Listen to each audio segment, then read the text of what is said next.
Dear students, welcome to Social Today. This video is for 10th standard English medium social science subject. Line by line explanation in Tamil. இப்போ நம்ம இதுக்கு முன்னாடி உள்ள வீடியோவில் நம்ம பார்த்தது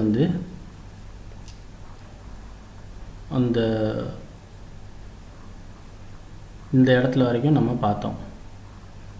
இப்போ இதுக்கு பின்னாடி உள்ளதை பார்க்கலாம். Clashes amongst great powers.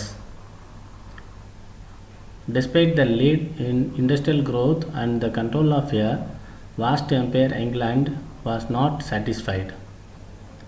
அதாவது தொழில் வளர்ச்சியில் என்னதான் முதன்மையான இடத்தை அவங்க பிடிச்சிக்கிட்டாலும் பறந்து விரிந்த அந்த பேரரசை கட்டுப்படுத்தினாலும் இங்கிலாந்திற்கு மனநிறைவு ஏற்படவில்லை. England was in competition with Germany and the United States, which were producing cheaper manufactured goods and thus capturing England's market. அதாவது இங்கிலாந்து ஜெர்மனியோடும் அமெரிக்காவோடும் போட்டியிட வேண்டியிருந்தது. ஏனெனில் அந்நாடுகள் விலை மலிவான சரக்குகளை உற்பத்தி செய்து அதன் மூலம் இங்கிலாந்தின் சந்தையையும் கைப்பற்றின. National rivalry led to frequent clashes between these great powers in Asia and Africa and Europe. அதனால் இப்போட்டி அவங்களுக்குள்ளே அந்த நாடுகளுக்கு இடையிலான ஆசியாவிலும் ஆப்பிரிக்காவிலும் ஐரோப்பாவிலும் அந்த வல்லரசுகளுக்கு இடையே அடிக்கடி மோதல்கள் ஏற்பட காரணமாயிற்று. The imperialist urge of the period is best illustrated by the following statement of Cecil Rhodes, imperialist prime minister of South Africa. அதாவது இந்த இக்காலத்தில் அந்த டயத்தில் இருந்த ஏகாதிபத்திய வேட்கையின் தென்னாப்பிரிக்காவின் பிரதம அமைச்சர் சிசில் ரோட்ஸ் ஒரு சிறப்பான ஒரு கூற்றினை சொன்னார். என்ன சொன்னார் அப்படின்னா, The world is nearly all parceled out and what there is left of it is being divided up, conquered and colonized. அதாவது உலகம் ஏறத்தாழ பொட்டலங்களாக கட்டப்பட்டு விட்டன. நம்ம லாங்குவேஜ்லேயே சொல்கிறாரு, பொட்டலம் போட்டுட்டாங்க, எல்லாத்தையுமே நாடு நாடாக எடுத்து கைப்பற்றி அதை சுருட்டி பொட்டலம் போட்டுட்டாங்க அப்படிங்கிறாரு. அதில் விடுபட்டும் பிரிக்கப்பட்டு கைப்பற்றப்பட்டு காலனிகளாக்கப்பட்டன. அதை தான் இந்த மாதிரி சொல்கிறார். What there is left of it is being divided up, conquered and colonised. To think of these stars that you see overhead at night, these vast worlds which we can never reach. இதைத்தான் அவர் என்ன சொல்கிறாரு, மேலே நான் பார்க்கும்போது இரவில் மேலே நீங்கள் காணும் நட்சத்திரங்களை நினைத்து பார்க்கையில் அப்பறந்த உலகங்களை நம்மால் எப்போதும் சென்றடைய இயலாது அப்படின்னு சொல்கிறாரு. கீழே எல்லாத்தையுமே பிடிச்சாச்சு, நம்ம பூமியில் எல்லாத்தையுமே அவங்கவங்க கைப்பற்றி பொட்டலம் போட்டுட்டானுங்க. இன்னும் பார்த்தா அண்ணாந்து பார்த்தாக்கா வானத்தில் இருக்கிற நட்சத்திரங்களை பார்க்கும்போது நம்ம என்றைக்குமே அதை அடைய முடியாது அப்படிங்கிற ஏக்கம் அவருக்கு இருக்குது அப்படின்னு வேற சொல்கிறாரு. அதே I would annex the planets if I could. அனெக்ஸ்னா என்ன, சேர்த்துக்கிடுறது, அப்படியே பிற்சேர்க்கை.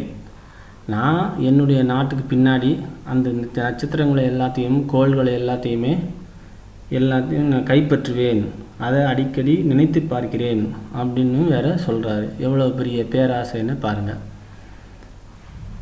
It makes me sad to see them so clear and yet so far.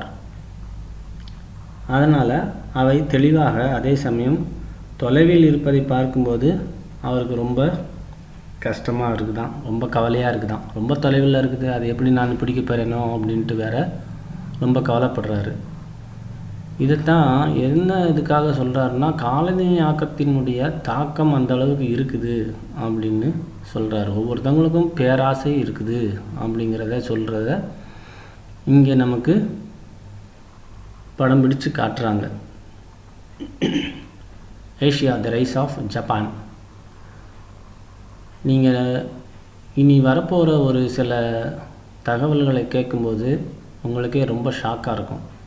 எதை பற்றி அப்படின்னா, குட்டி ஜப்பான், குட்டி நாடான ஜப்பானை பற்றி தான். என்ன இவ்வளோ தூரத்துக்கு சொல்கிறாப்புல அப்படின்னா, ஜப்பான் ஒரு காலத்தில் பெரிய வல்லரசாக இருந்தது. இப்பயும் அமுக்கமாக இருக்கிறானுங்க, வல்லரசு தான், அமுக்கமாக இருக்கிறானுங்க. ஆனால் அப்போ ரொம்ப ஆட்டம் போட்டாங்க. அதனுடைய கதையை கொஞ்சம் பாருங்கள். எல்லாமே உலகமே வியந்து பார்த்த ஒரு சமயமும் இருந்தது. அது என்னென்னா, in Asia Japan during this period Meiji era from 1867 to 1912 imitating western nations had become their equal in many respects. அதாவது ஆசியாவில் ஜப்பான் எந்த டயத்தில் 1867 to 1912 மேற்கத்திய நாடுகளை பின்பற்றி பல துறைகளில் அவற்று நிகராக மாறியது. ஜப்பான் தொழில்துறையில் சிறந்த நாடாகவும் அதே சமயத்தில் ஒரு ஏகாதிபத்திய சக்தியாகவும் ஆகியது. Though the outlook of the rulers still remained feudal, Japan took to Western education and missionary. இதைத்தான் அந்த டயத்தில் ஜப்பானுடைய ஆட்சியாளர்கள் நிலமானிய முறை சிந்தனைகளை கொண்டிருந்தாலும், நிலமானிய முறை சிந்தனைகள் அப்படின்னா அதுதான் இந்த ஃபியூடலிசம் அப்படிங்கிறது அந்த பிரபுத்துவம் அப்படின்னு சொல்லுவாங்க. அந்த லோக்கலில் இருக்கிற நிலக்கிழார்கள் அவங்களையும் மேய்ச்சடிக்கிற ஒரு அதிகாரி, அவங்களுக்கு மேலே ஒரு அரசன். அதனால் அந்த நிலமானிய முறைகளை சிந்தனைகளை கொண்டிருந்தாலும் ஜப்பான் மேலை நாட்டு கல்வியையும் இயந்திர தொழில்நுட்பத்தையும் ஏற்றுக்கொண்டது அப்படின்னு தான் சொல்கிறாங்க. Japan took to western education and missionary. With a modern army and navy, Japan had emerged as an advanced industrialised power. இதைத்தான் என்ன சொல்கிறாங்க, நவீன இராணுவமும் கப்பற்படை அதோடு சேர்த்து தொழில்துறையிலையும் முன்னேறிய நாடாக ஜப்பான் மேலெழுந்தது. இன் இம்பீரியலிஸ்டிக் அக்ரெஷன்ஸ் ஆல்சோ ஜப்பான் ஃபாலோட் தி யூரோப். அதே நேரத்தில் ஏகாதிபத்திய ஆக்கிரமிப்பு நடவடிக்கைகளிலும் ஜப்பான் ஐரோப்பிய சக்திகளை அடிப்பிசகாது அப்படியே பின்பற்றியது. இன் இம்பீரியலிஸ்டிக் அக்ரெஷன் அப்படின்னாலே ஏகாதிபத்திய ஆக்கிரமிப்பு, எப்படியெல்லாம் ஆக்கிரமிப்பு பண்ணணுமோ அதெல்லாம் ஜப்பானும் பண்ணுச்சு. இன் 1894 she forced a war on China. 1894 Japan சீனாவின் மீது வலுக்கட்டாயமாக ஒரு போரை நடத்தியது. The crushing defeat of China by Little Japan in the Sino-Japanese War surprised the world. இதைத்தான் சீன ஜப்பானிய போர் அப்படின்னு சொல்கிறாங்க. இந்த போரில் சின்ன நாடான ஜப்பான் சீனாவை தோற்கடித்தது. அவ்வளோ பெரிய நாடு சைனா, அதையே இந்த சின்ன நாடு ஜப்பான் தோற்கடித்தது அப்படின்னு சொல்கிறாங்க. Despite the warning of the 3 great powers, Russia, Germany and France, Japan annexed the Liaotong Peninsula with Port Arthur. அதாவது இந்த போரில் ஜப்பான் பெற்ற வெற்றியை ஐரோப்பிய நாடுகள், ஐரோப்பிய சக்திகள் விரும்பவில்லை. அதனால் தொடர்ந்து ரஷ்யா, ஜெர்மனி, பிரான்ஸ் ஆகிய வல்லரசுகளின் எச்சரிக்கையும் மீறி என்ன பண்ணது அப்படின்னா, ஜப்பான் லியோட்டாங் தீபகற்பம் அப்படிங்கிறத ஆர்த்தர் துறைமுகத்தோடு சேர்த்து இணைத்து கொண்டது. இதைத்தான் இந்த நடவடிக்கையினால் கிழக்கு ஆசியாவில் தானே ஒரு வலிமை மிகுந்த அரசு அப்படின்னு ஜப்பான் நிரூபித்தது. By this action Japan proved that it was the strongest nation of the East Asia. So இது மூலம் தெரிஞ்சுக்கிட்டிங்களா ஜப்பான் என்ன பண்ணுது அப்படின்னு. சைனாவையே ஒரு கலக்கி சுருட்டி போட்டுருச்சு அந்த டயத்தில். எப்போது 1894-95. இதைத்தான் உலகமே ரொம்ப வியப்பாக பார்த்துச்சு. Japan, however, in view of the pressure mounted by European powers, soon gave up its claim over Port Arthur. இதைத்தான் என்ன சொன்னாங்க, ஒரு கட்டத்தில் ஐரோப்பிய நாடுகளுடைய ப்ரெஷர் தாங்காமல் விட்டு கொடுக்க வேண்டிய ஒரு சூழ்நிலை வந்துச்சு. அதிக அழுத்தம் காரணமாக, அதாவது ஐரோப்பிய அரசுகளினுடைய அந்த ரஷ்யா, பிரான்ஸ், ஜெர்மனி இவங்களெல்லாம் அவங்களுடைய அழுத்தம் காரணமாக விட்டு கொடுக்க வேண்டிய சூழ்நிலை வந்துச்சு. இதை ரஷ்யா என்ன செஞ்சது, தனக்கு சாதகமாக பயன்படுத்திக்கிட்டது. அதான் சொல்கிறாங்க பாருங்கள். Russia took advantage of this and sent a large army to Manchuria. இதைத்தான் ஒரு வாய்ப்பாக என்னென்னு வச்சுக்கிட்டு ரஷ்யா ஒரு பெரும்படையை மஞ்சூரியாவுக்குள்ளே அனுப்பிடுச்சு. அதுவும் ஜப்பானுடைய ஏரியா தான். அந்த டயத்தில் Japan entered into N alliance with England. இந்த நேரத்தில் என்ன பண்ணுது, இன் 1902 ஜப்பான் டக்குன்னு இங்கிலாந்து கூட ஒரு அக்ரிமெண்ட்டு போட்டுக்கிட்டாங்க. அது என்ன அக்ரிமெண்ட்டோ, எனக்கு நீ உதவு, நான் உனக்கு உதவுறேன் அப்படின்னு சொல்லி ஏதோ ஒன்று பண்ணிக்கிட்டாங்க. And demanded that Russia withdraw troops from Manchuria. இதைத்தான் என்ன செஞ்சுது, ரஷ்யா தனது படைகளை மஞ்சூரியாவிலிருந்து திரும்ப அழைத்து கொள்ள கோரியது. அப்போ என்ன செஞ்சது, 1994 war began between the two countries. அப்போ ரஷ்யா அண்டர் எஸ்டிமேட்டட் ஜப்பான். அந்த டயத்துலேயே ஏற்கனவே அவங்க 1894-95 என்ன பண்ணானுங்க, சீனாவையே ஒரு வழி பண்ணிட்டானுங்க ஜப்பான்காரங்க. அதை மறந்துட்டான் போல் இருக்குது இந்த ரஷ்யாக்காரன். அதை ரஷ்யா அண்டர் எஸ்டிமேட்டட் ஜப்பான். அதனால் அவங்க ரொம்ப குறைத்து மதிப்பிட்டுட்டு இப்போது என்ன ஆச்சு, 1904 அதாவது 1904ஆம் வருஷம் the war began between the two countries, அதாவது ஜப்பானுக்கும் ரஷ்யாவுக்கும். In this Russo Japanese war Japan defeated Russia and got back Port Arthur. பார்த்திங்கன்னா ரஷ்யாவையும் சுருட்டி மடக்கிடுச்சு ஜப்பான். ஏற்கனவே சீனா ஒரு பெரிய நாடு, அதையும் போட்டு தள்ளிட்டு அந்த லியோடங் தீபகற்பத்தை பெனின்சுலா, லியோடங் பெனின்சுலாவை போர்ட் ஆர்த்தரோட சேர்த்துக்கிட்டாங்க. இப்போ ரஷ்யாக்காரன் பாரு நின்னா அவனையும் சுருட்டி மடக்கிட்டு மறுபடியும் போர்ட் ஆர்த்தரை கைப்பற்றிடுச்சு. After this war Japan entered the charmed circle of the great powers. இதைத்தான் என்ன சொல்கிறாங்க, அந்த போருக்கு முடிவில் charmed circle of the great powers அப்படின்னா என்னது, வல்லரசுகளின் கவர்ச்சி மிகுந்த கூட்டணிக்குள்ளே நுழைந்தது அப்படின்ட்டு அழகாக தமிழ் படுத்துகிறாங்க. ஸோ இந்த டயத்தில் ஜப்பான் தன்னுடைய வலிமையை காட்டியது. அதே நேரம் Japan strong arm diplomacy of Japan அப்படின்ட்டு கொண்டு வந்துச்சு. ஸ்ட்ராங் ஆர்ம் டிப்ளமசி ஆஃப் ஜப்பான்னா இரும்பு கரம் கொண்ட அரசியல் விவேகத்தை முன்னெடுத்தது. அதாவது after 1905 Japan took control of Korean domestic and foreign policy. Japan ரஷ்யாவையும் சீனாவையும் அடித்து நொறுக்குன கையோடு கொரியாவில் தன்னுடைய கையை வச்சது. இந்த கொரியாவில் என்ன ஆச்சு அப்படின்னா, the assassination of a prominent Japanese diplomat provided the excuse in 1910 for Japan's annexation of Korea. இது என்ன நடந்ததுன்னா, த அசாசினேஷன் நடந்தது. அசாசினேஷன் என்னன்னாக்கா ஒரு படுகொலை.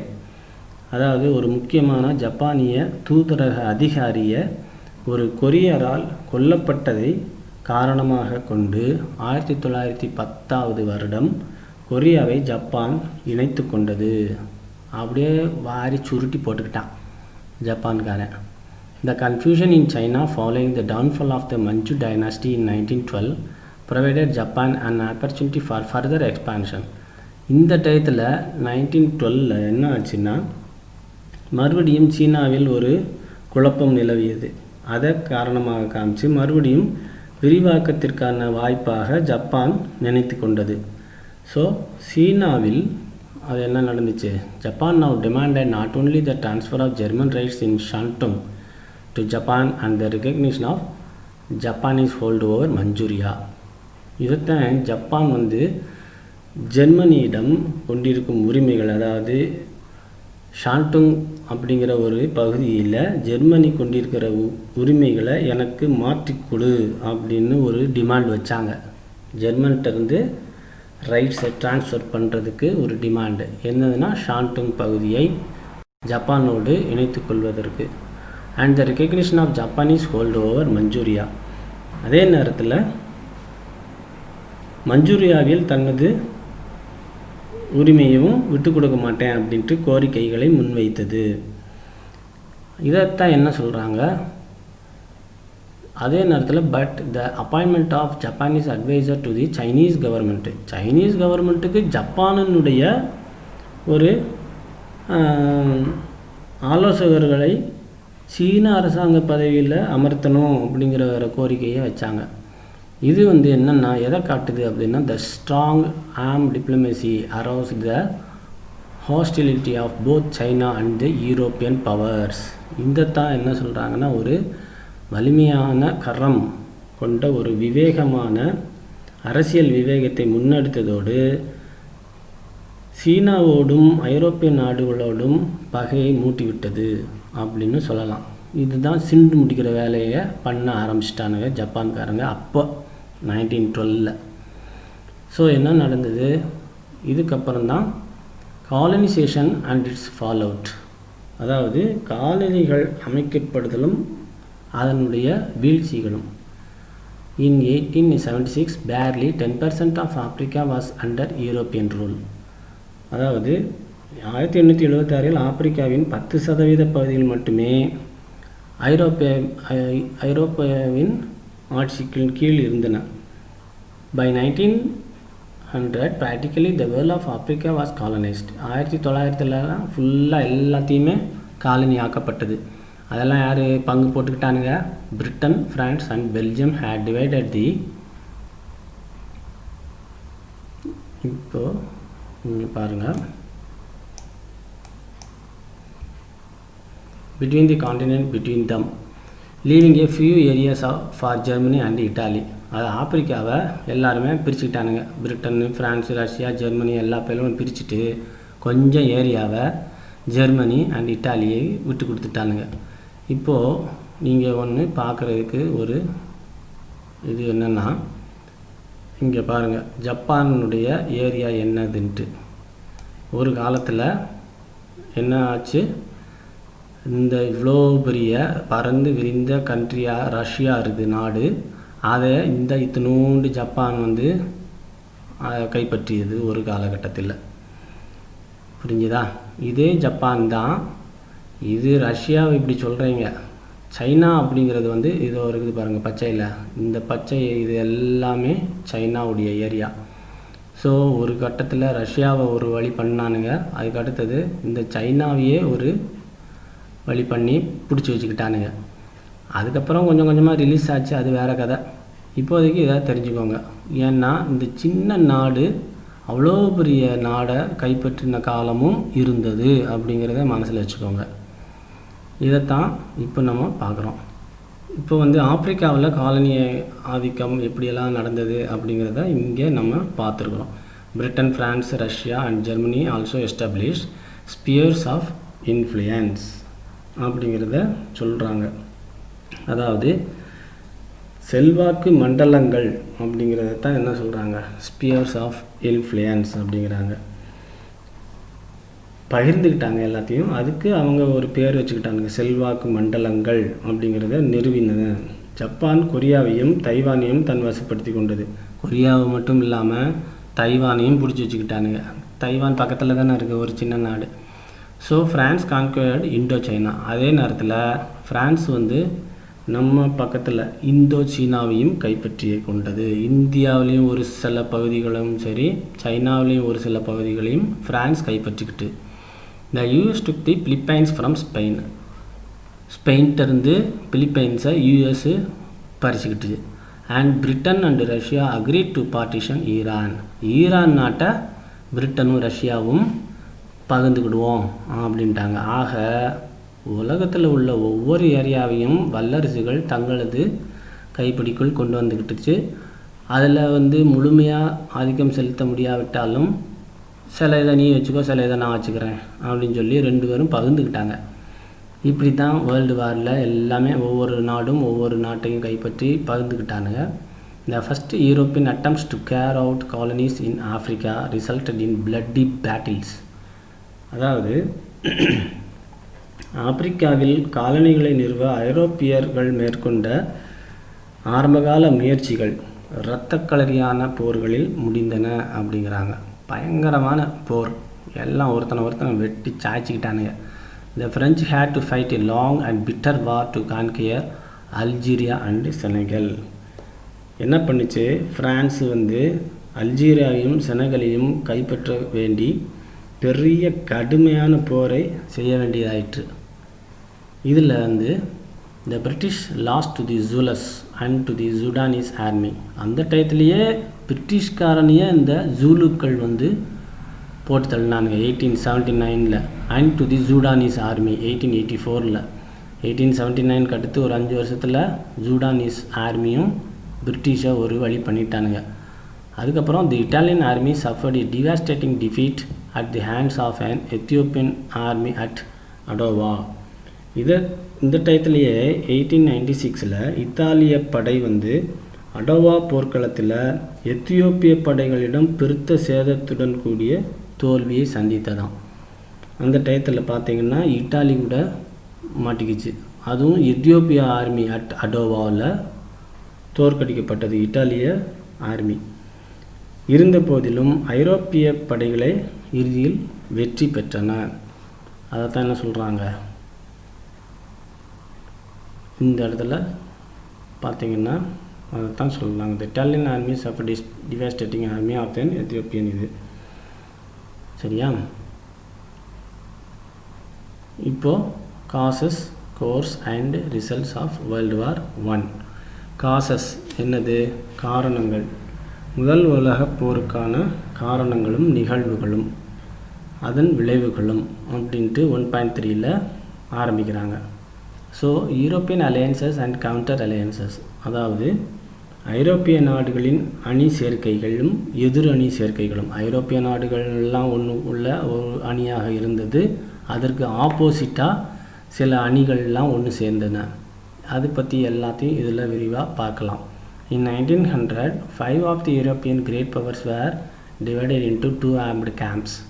அதாவது 1900 ஐரோப்பிய வல்லரசுகளில் 5 அரசுகள் 2 ஆயுதமேந்திய முகாம்களாக பிரிந்தன. 5 வல்லரசுகள் 2 முகாம்களானது. அது என்னென்னதுன்னா, ஒரு முகாம் வந்து மைய நாடுகளான Germany, Austria, Hungary and Italy. இந்த 3 சேர்ந்து ஒரு பக்கம், Germany, Austria, Hungary and Italy. இது வந்து under the guidance of Bismarck they had form the triple alliance in 1882. இந்த டயத்தில் 1882 பிஸ்மார்க் அப்படிங்கிற ஒரு இராணுவ தளபதி, அவருடைய தலைமையின் கீழ் இந்த 3 நாடுகளும் ஒன்று சேர்ந்து அலையன்ஸ் கிரியேட் பண்ணிக்கிட்டானுங்க. The understanding was that Germany and Austria would help each other. இந்த இதில் என்ன ஒரு இதுனாக்க,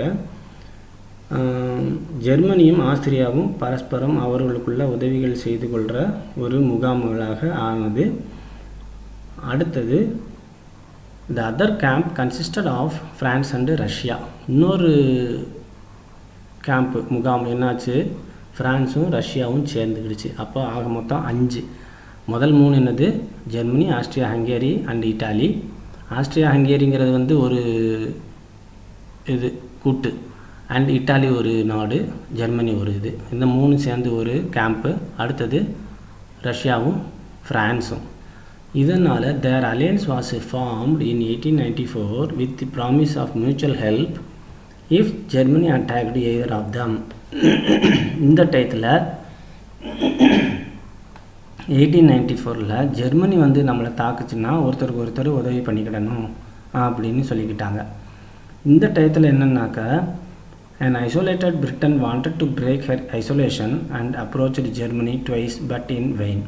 இந்த டயத்தில் என்ன பண்ணுச்சு, பிரிட்டன் வந்து தனித்து விடப்பட்டது. பிரிட்டன் தனித்து விடப்பட்டதுனால இப்போ என்ன பண்ணுச்சு, தனக்கும் வலிமை இருக்குது அப்படிங்கிறத காமிக்கிறதுக்காக ஜெர்மனிக்கிட்ட சண்டை போட்டுச்சு. அப்போது என்னென்னா 2 தடவை சண்டை போட்டு அதுவும் முடியாமல் விட்டு போயிடுச்சு, தோல்வி கண்டது.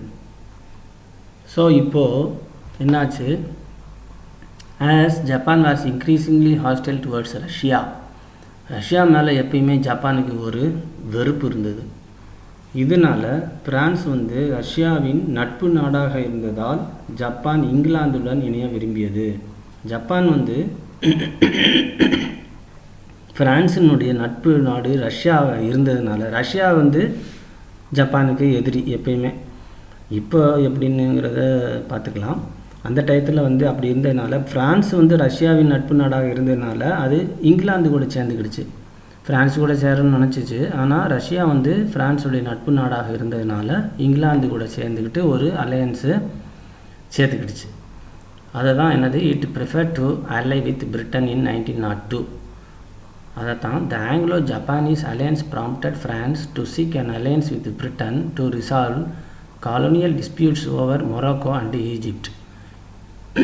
இந்த டயத்தில் என்னாச்சு, அந்த பிரிட்டனும் ஜப்பானும் கூட்டு சேர்ந்து ப்ராம்ப்டட் ஃப்ரான்ஸ், அந்த ஃப்ரான்ஸை வந்து இப்போ தன் வசப்படுத்தி கொண்டு வரணும் அப்படின்ட்டு செய்து கொள்ள தூண்டிச்சு. என்னென்னா, மொராக்கோ எஜிப்ட் ஆகிய காலனிகள் தொடர்பான பிரச்சனைகளை தீர்த்து கொள்ள விரும்பியது. ஃப்ரான்ஸுக்கிட்ட இருந்துச்சு மொராக்கோவும் எஜிப்டும்.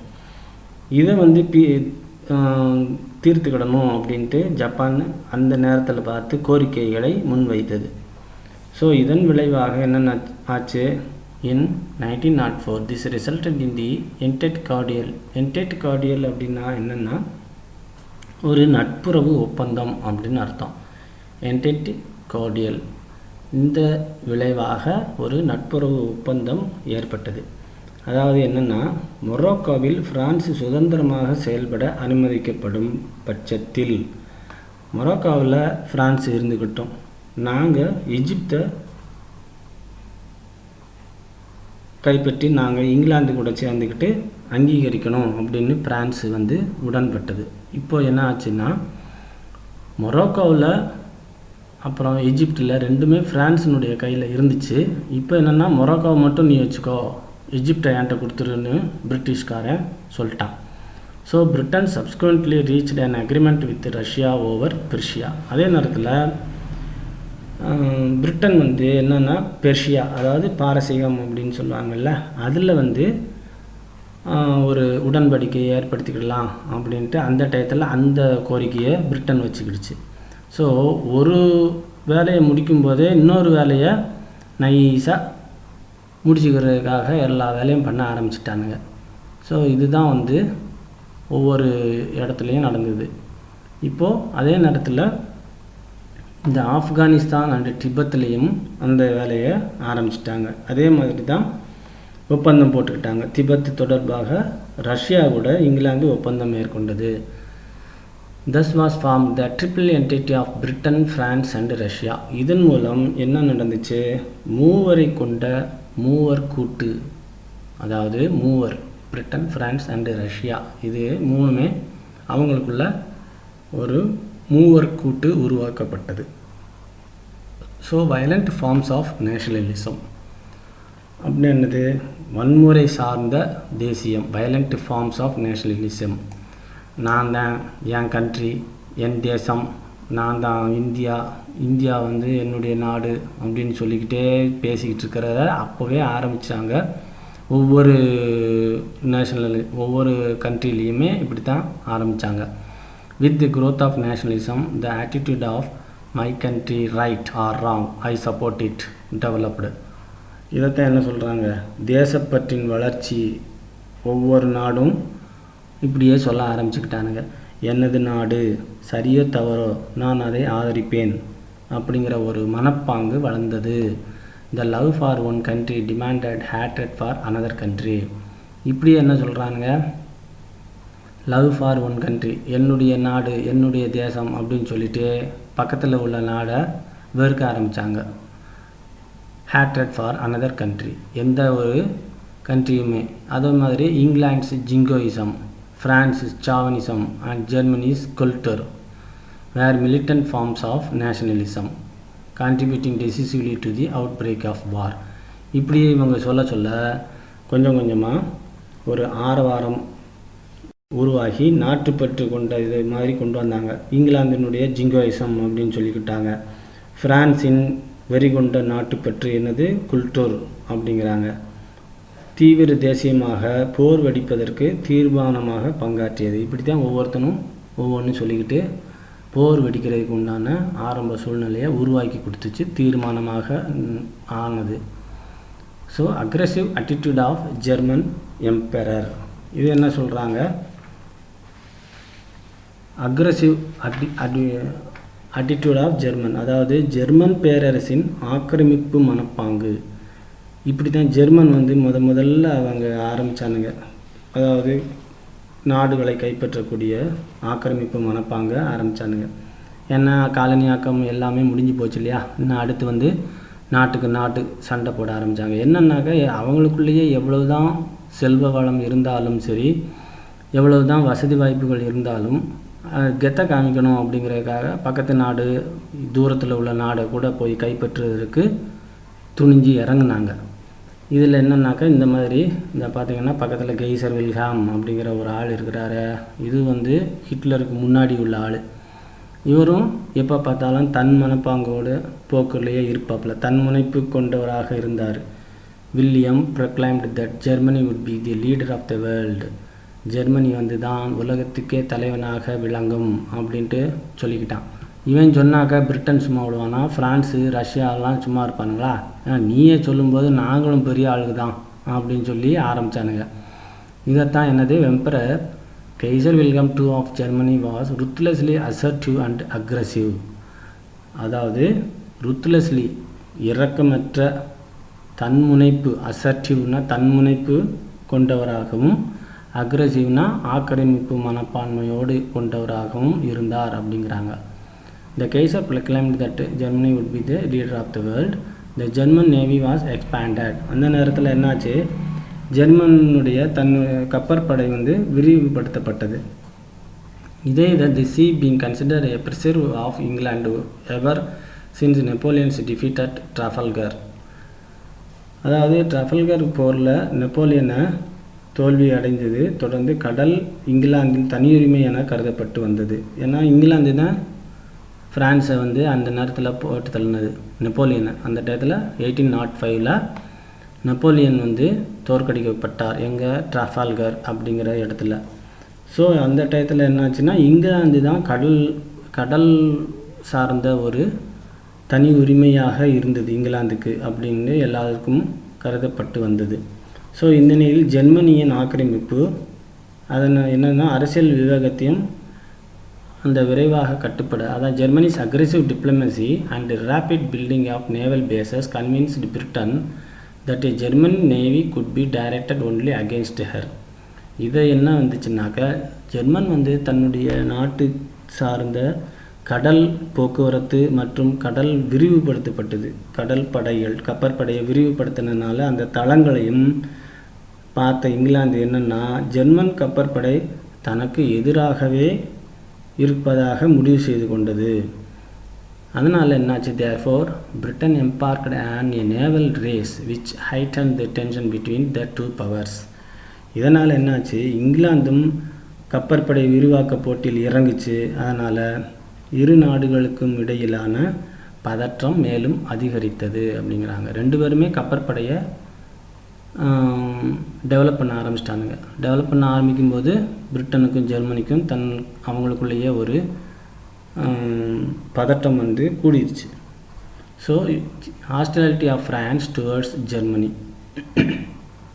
இப்போ என்ன ஆச்சுன்னாக்கா ஜெர்மனி வந்து ஃப்ரான்ஸு மேலே ஒரு வெறுப்பு ஆரம்பிச்சது. என்ன, were old rivals. France and Germany were old rivals, bitter memories of the defeat of 1871. அதாவது அவங்களுக்குள்ளே ஒரு பழைய பகைமை இருந்துச்சு. என்னென்னா 1871 ஜெர்மனியால் தோற்கடிக்கப்பட்டு என்னாச்சு, அல்சேஸ் அண்ட் லோரைன் டு ஜெர்மனியை விட்டு கொடுத்துருச்சு. அல்சேஸ் லோரைன் பகுதிகளை ஃப்ரான்ஸ் ஜெர்மனியிடம் இழக்க நேரிட்டது. இதனுடைய குறிப்பான இதுக்கு சம்பந்தமான ஒரு கசப்பான ஒரு நினைவுகளை பிரெஞ்சு மக்கள் ஜெர்மனி மீது கொண்டிருந்தனர். இதைத்தான் minds of the French, rankle in the minds of the French அப்படின்னாக்கா ஜெர்மனிக்கிட்ட என்னாச்சு, ஃப்ரான்ஸ் வந்து கொடுக்க வேண்டியதாக போச்சு 1871 நடந்த ஒரு சண்டையில். ஸோ ஜெர்மன் இன்டர்ஃபரன்ஸ் இன் மொராக்கோ ஆடட் தி பிட்டர்னஸ். இதனால் என்னாச்சுனாக்கா மொராக்கோ விவகாரத்தில் ஜெர்மனியின் தலையீடு கசப்புணர்வை மேலும் அதிகரித்தது. ஏன்னா இப்போ இதுக்கு முன்னாடி பார்த்தோம் இல்லையா, இந்த இடத்துல இந்த மொரோக்கோவை வந்து ஃப்ரான்ஸ் இது பண்ணிக்கிடணும், பிரிட்டிஷ் வந்து ஈஜிப்ட் இது பண்ணிக்கிடணும்னு இந்த இடத்துல நம்ம பார்த்தோம் இல்லையா. இதைத்தான் இந்த இடத்துல ஜெர்மன் இன்டர்ஃபரன்ஸ் இன் மொரோக்கோ ஆடட் த பிட்டர்னஸ். இப்போ தான் ஃப்ரான்ஸுக்காரனுக்கு கொஞ்சம் கடுப்பாயிருச்சு. இவன் என்னத்துக்கு இதில் நுழையிறான், நம்ம ஏற்கனவே இதை விட்டு கொடுத்துருக்குறோமே அப்படின்ட்டு. So the British agreement with France or Morocco was not consented by Germany. அதனால் என்னாச்சுனாக்க இது வந்து ஜெர்மனி எதிர்த்தது. இங்கிலாந்து ஃப்ரான்ஸோடு மேற்கொண்ட ஒப்பந்தத்தை ஜெர்மனி எதிர்த்தது.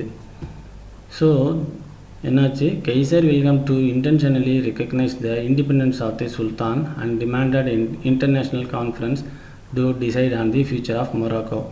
மொரோக்கோ அப்படிங்கிற ஒரு நாடு வந்து ஒரு சுல்தான் கையில் இருந்தது. அதாவது முஸ்லீம் கண்ட்ரி தான் மொரோக்கோ. அதனால் அந்த சுல்தான் கையில் இருந்ததுனால இந்த ஆள் என்ன பண்ணது, கைசர் வில்ஹெல்ம் டூ இந்த இதை சாக்கு வச்சுக்கிட்டு நைஸாக சுல்தான் வந்து இண்டிபெண்ட்டாக செயல்பட நான் வந்து ஆதரிக்கிறேன், அவர் வந்து சுதந்திரமாக செயல்பட அங்கீகரிக்கிறேன் அப்படின்னு சொல்லிட்டு மொரோக்கோவின் எதிர்காலம் குறித்து முடிவு செய்ய என்ன செஞ்சாங்கன்னா ஒரு பன்னாட்டு மாநாடு ஒன்றை கூட்டும்படி கோரினார். இந்த நேரத்தில் இவர் ஒரு சின்ன திரியை பற்ற வச்சிட்டாரு. என்ன பண்ணுறது பார்க்கலாம் பின்னாடி என்ன நடக்குதுன்னு. ஸோ இது என்னென்னா imperial power politics in the Balkan பகுதியில் இதன் மூலமாக ஒரு புரட்சி உருவானது. Imperial power politics in the Balkans. The Young Turk revolution of 1908 an attempt at creating a strong and modern government in Turkey. அதாவது டர்க்கி வந்து அந்த டயத்தில் வந்து ஒரு சக்தி வாய்ந்த ஒரு நாடாக கருதப்பட்டது. என்னாச்சு, 1908 துருக்கியில் ஒரு வலுவான நவீன அரசை உருவாக்கும் முயற்சியாக இளம் துருக்கியர் புரட்சி நடைபெற்றது. அப்போ என்னென்னா ஏற்கனவே சக்தி வாய்ந்த நாடாக இருந்துச்சு. அப்போ இளம் துருக்கியர் புரட்சி படை உருவானது, மாடர்ன் கவர்மெண்ட் இன் டர்க்கி. என்னாச்சுன்னா அது ஆஸ்திரியாவுக்கும் ரஷ்யாவிற்கும் பால்கன் பகுதிகளில் தங்கள் நடவடிக்கைகளை மீண்டும் தொடக்கும் வாய்ப்பினை வழங்கியது. Austria and Russia to resume their activities in the Balkans. Austria and Russia met and agreed that Austria should annex Bosnia and Herzegovina, while Russia should have freedom to move her warships through the Dardanelles and the Bosphorus to the Mediterranean. அதாவது என்னென்னா ஆஸ்திரியாவுக்கும் ரஷ்யாவுக்கும் Balkan பகுதியில் தங்கள் நடவடிக்கைகளை மீண்டும் தொடங்குறதுக்கு ஒரு வாய்ப்பினை வழங்கியது. எது, இளம் துருக்கியர் புரட்சி படை. ஸோ இது சம்மந்தமாக ஆஸ்திரியாவும் ரஷ்யாவும் சந்தித்து பேசினாங்க.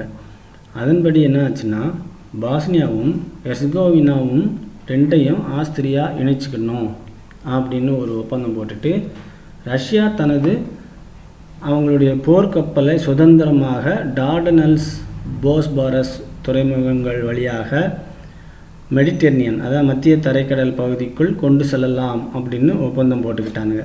யார், டர்க்கியர் இளம்புரட்சி படையும் இந்த ரஷ்யாவும் ஆஸ்திரியா எல்லாமே சேர்ந்து ஆஸ்திரியாவும் ரஷ்யாவும் சேர்ந்து பேசினதுனால என்னன்னாக்கா இந்த பாருங்கள், while Austria and Russia met and agreed that Austria should annex Bosnia and Herzegovina அப்படின்னாக்கா ஆஸ்திரியாவும் ரஷ்யாவும் சேர்ந்து பேசி ஆஸ்திரியா வந்து போஸ்னியாவையும் ஹெர்சகோவினாவையும் சேர்த்துக்கலாம். ரஷ்யா வந்து இந்த டயத்தில் அவங்களுடைய கப்பல் அதாவது கப்பல் படைகளை டார்டனல்ஸ் அண்ட் தி போஸ்போரஸ் வழியாக மெடிட்டரேனியனுக்கு கொண்டு போகிறதுக்கு அனுமதிக்கிறோம் அப்படின்னு சொல்லி ஆஸ்திரியாவும் ரஷ்யாவும் ஒப்பந்தம் போட்டுக்கிட்டானுங்க. Soon after this, Austria announced the annexation of Bosnia and Herzegovina. இந்த டயத்தில் டக்குன்னு ஒரு அறிக்கை விட்டுட்டான் ஆஸ்திரியா. எப்படி, எனக்கு போஸ்னியாவும் ஹெர்சகோவினாவும் என்னோட சேர்ந்தது அப்படின்ட்டு. So Austria's action aroused intense opposition from Serbia. இதுபடி என்ன ஆச்சுனாக்கா செர்பியாவுக்கு பிடிக்கலை. Austria's action aroused intense opposition from செர்பியாவுக்கு சுத்தமாக பிடிக்கவில்லை. இதனால் என்னாச்சு, செர்பியாவில் ஒரு தீவிரமான எதிர்ப்பு உருவானது. ஸோ இதன் விளைவாக இதன் தொடர்பில், அதாவது இந்த இருக்கு பாருங்க, Germany gave Austria from fame support. உடனே இந்த டயத்தில் என்னாச்சு, ஏற்கனவே இவங்க வந்து ரஷ்யாவும் ஆஸ்ட்ரியாவும் சேர்ந்து இது பண்ணிக்கிட்டாங்களா, ஜெர்மனிக்கும் ரஷ்யாவுக்கும் பிடிக்காதா. உடனே என்ன பண்ணுச்சு, ஜெர்மனிக்கு வந்து ஆஸ்ட்ரியாவை நான் சப்போர்ட் பண்ணுறேன் அப்படின்னு நைஸாக சொன்னானுங்க. மேலும் இந்த ஆஸ்திரியா வந்து செர்பியாவின் படை மீது, அதாவது ஆஸ்ட்ரியா வந்து செர்பியாவை சண்டை போட ஆரம்பிச்சது. And it consequence Russia helped Serbia. இந்த டயத்தில் என்னாச்சு, ரஷ்யா வந்து செர்பியாவுக்கு ஆதரவாக நின்னது. So Germany would come to Austria's assistance. The enmity between Austria and Serbia led to the outbreak of war in 1914. இந்த டயத்தில் தான் என்னாச்சு, ஜெர்மனிக்கு, அதாவது ஆஸ்திரியாவுக்கும் செர்பியாவிற்குமான இப்பகை 1914 போர் வெடிக்க காரணமாயிற்று. இது வந்து ஒரு முக்கியமான நிகழ்வாக வரலாற்றில் கருதப்படுகிறது. ஸோ த பால்கன் வார் என்ன பண்ணுது, the Turkey was a powerful country in the south west of Europe in the first half of 18th century. அதாவது 18ஆம் நூற்றாண்டில் முதல் பாதியில் என்னாச்சு, தென்மேற்கு ஐரோப்பாவில், சவுத் வெஸ்ட் ஆஃப் யூரோப், இது வந்து பவர்ஃபுல் கண்ட்ரியாக இருந்துச்சு டர்க்கி.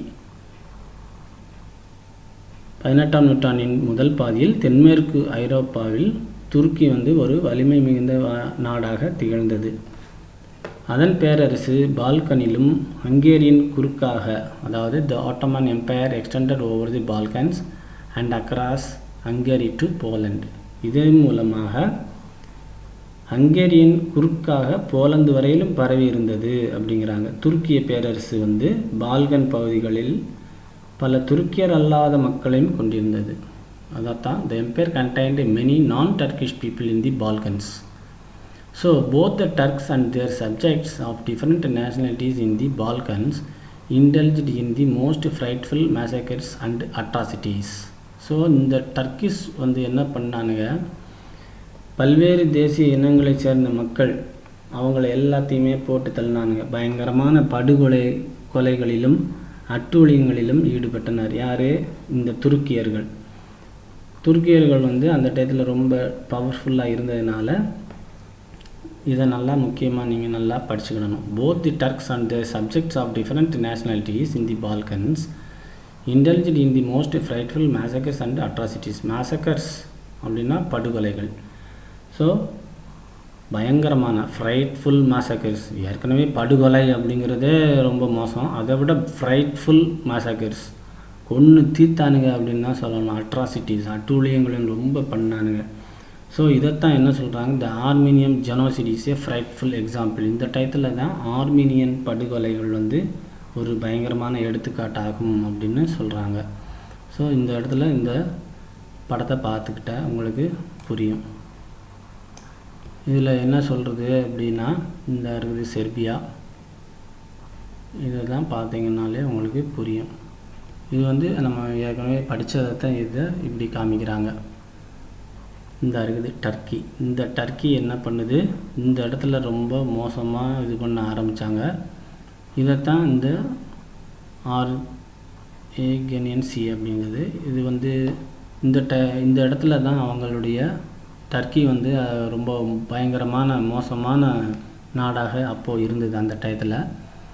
இதைத்தான் taking advantage of the political and economic instability of the Turkish empire from the. இதன் மூலம் என்னாச்சு அப்படின்னா, அதாவது 18ஆம் நூற்றாண்டு இப்போ நடந்தது என்னது, இந்த டயத்தில் 18ஆம் நூற்றாண்டில் தான் இதெல்லாம் நடந்துகிட்டு இருக்குது. இந்த டயத்தில் வந்து 18ஆம் நூற்றாண்டின் பிற்பகுதியில், சரியா, the next half of 18th century, second half of the 18th century, அந்த டயத்தில் துருக்கிய பேரரசு உறுதியற்ற அரசியல் பொருளாதார சூழ்நிலையை சாதகமாக கொண்டு என்னாச்சு, Greeks followed by others began to secede one after another from Turkish control. இதைத்தான் சொல்கிறாங்க. இப்போ பாருங்கள், இந்த இடத்துல என்ன சொல்கிறாங்க, taking advantage of the political and economic instability of the Turkish empire. இதை வந்து சாதகமாக கொண்டுக்கிட்டாங்க. எதை? Advantage of the political and economic instability. Economic இன்ஸ்டெபிலிட்டினா அரசியல் உறுதியற்ற தன்மை. அதே மாதிரி பொலிட்டிக்கல் அண்ட் எக்கனாமிக், அரசியல் உறுதியற்ற தன்மையும் பொருளாதார சூழ்நிலையும் ஒரு உறுதி இல்லாமல் இருந்ததை சாதகமாக கொண்டு அப்படின்னு அர்த்தம் பண்ணிக்கிட்டு, இந்த இடத்துல என்ன ஆகுது, second half of the 18th century Greeks followed by others began to secede. ஏனைய நாடுகளும், கிரீஸும் அதன் ஏனைய நாடுகளும் ஒன்றன் பின் ஒன்றாக துருக்கியின் கட்டுப்பாட்டிலிருந்து விலகி கொண்டது. அதனால் Macedonia had a mixed population. மாசிடோனியாவும் என்னாச்சு, பல்வேறு இனங்களைச் சேர்ந்த மக்களை கொண்டிருந்தது. எனவே there were rivalries among Greece, Serbia, Bulgaria and later Montenegro for the control of it. அதனால் மாசிடோனியா தங்கள் கட்டுப்பாட்டுக்குள் கொண்டு வருவதில் கிரீஸு, செர்பியா, பல்கேரியா, அப்புறம் மாண்டனிக்ரோ ஆகிய நாடுகள் இடையே போட்டிகள் பயங்கரமாக நிலவினவாம். என்னதுக்காக? மாசிடோனியாவை தங்கள் கட்டுப்பாட்டுக்குள் கொண்டு வர்றதுக்கு. ஏன்னா இது வந்து பல மக்கள் தொகைகள் கொண்ட இதாக இருந்தது. In March 1912 they formed the Balkan League.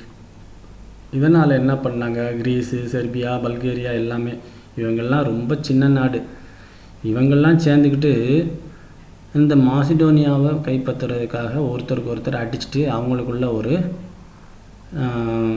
அக்ரிமெண்ட்டுக்கு வருவோம் அப்படின்னு சொல்லி வந்தாங்க. எப்போ? 1912.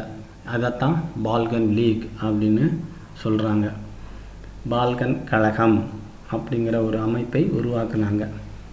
So the league attacked and defeated Turkish forces in the first Balkan war. அந்த டயத்தில் தான் என்ன பண்ணாங்க, டர்க்கிஷை வந்து ஒரு வழி பண்ண ஆரம்பித்தானுங்க. டர்க்கிஷ் வந்து அதுக்கு முன்னாடி ரொம்ப பெரிய பவர்ஃபுல்லாக இருந்தது. கொஞ்சம் கொஞ்சமாக அரசியல் ஸ்திரத்தன்மை இல்லாமலும் பொருளாதார ஸ்திரத்தன்மை இல்லாமல் இருந்ததுனால இவங்க எல்லாம் ஒன்று சேர்ந்துக்கிட்டு டர்க்கிஷை ஒரு சண்டைக்கு கொண்டு வந்து அதை அவங்க கண்ட்ரோல் பண்ணாங்க. Defeated Turkish forces in the first Balkan war 1912-13 நடந்தது. According to the treaty of London signed in May 1913. அதாவது லண்டனில் ஒரு ஒப்பந்தம் உருவாச்சு. Treaty of London signed in May 1913. The new state of Albania was created and the other Balkan state divided up Macedonia between them. இந்த டயத்தில் என்னாச்சு,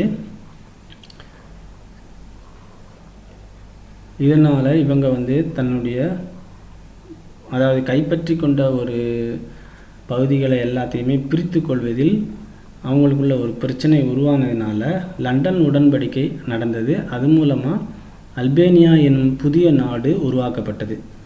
இதில் என்னென்னா, மாசிடோனியாவை ஏனைய பால்கன் நாடுகள் தங்களுக்குள் பகிர்ந்து கொண்டன. அதான் மாசிடோனியாவை பால்கன் ஸ்டேட்ஸ் டிவைடட் அப் பிட்வீன் தம்.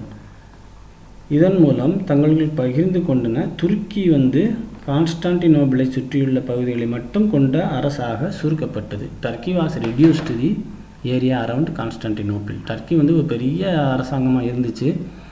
அதுக்குள்ளே இவங்க எல்லாத்தையும் சண்டையை போட்டு அல்பேனியான்னு ஒரு நாடை உருவாக்கிட்டு அந்த டர்க்கியை சுற்றி இருக்கிறது கான்ஸ்டான்டினோபிளை சுற்றி உள்ள பகுதியை மட்டும் டர்க்கிஷ்க்கு விட்டு கொடுத்துட்டானுங்க. இதைத்தான் இங்கனக்குள்ள ட்ரீட்டி ஆஃப் புக்காரெஸ்ட் அப்படின்னு சொல்கிறாங்க. இதில் வந்து இருந்த போதிலும் the division of Macedonia however did not satisfied Bulgaria. பல்கேரியாவுக்கு இதை வந்து விருப்பம் இல்லை. So Bulgaria attacked Serbia and Greece, but Bulgaria was easily defeated.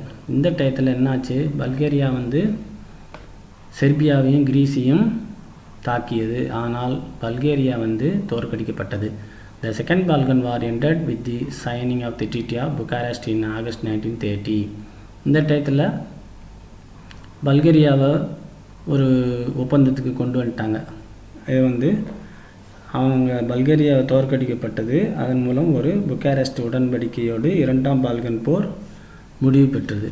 So இது என்னாச்சு, இதன் மூலம் வந்து நமக்கு என்ன தெரிஞ்சது, உடனடியான காரணம் என்ன அப்படின்னா இனிமேல் தான் நம்ம பார்க்க போகிறோம். இது வந்து இம்மிடியேட் காஸ் அப்படின்னு சொல்லிட்டு இது நம்ம அப்புறமா பார்க்கலாம்.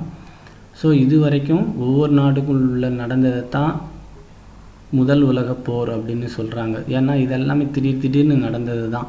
எதுவுமே வந்து ஒரு காரணத்துக்காக உருவானப்பட்ட இது கிடையாது. ஸோ 1870 ஒவ்வொரு நாடாகவும் கொஞ்சம் கொஞ்சமாக வந்துச்சு. திடீரென்று உருவாக்குனது தான், திடீர்னு வந்தது தான். இதைத்தான் அப்படியே ஒவ்வொரு நாடாக கைப்பற்றி இப்போ கடைசியில் குழப்பம் உண்டு பண்ணி இது எல்லாத்தையுமே கொஞ்சம் குழப்பமாக தான் இருக்கும். அதை வந்து ஒவ்வொரு டைட்டில் படி நீங்கள் கொஞ்சம் கொஞ்சமாக படிச்சுட்டு மனசில் வச்சுக்கோங்க. நம்ம அடுத்து பின்னாடி எல்லாத்தையும் பார்க்கலாம். ஸோ தேங்க்ஸ் ஃபார் வாட்சிங்.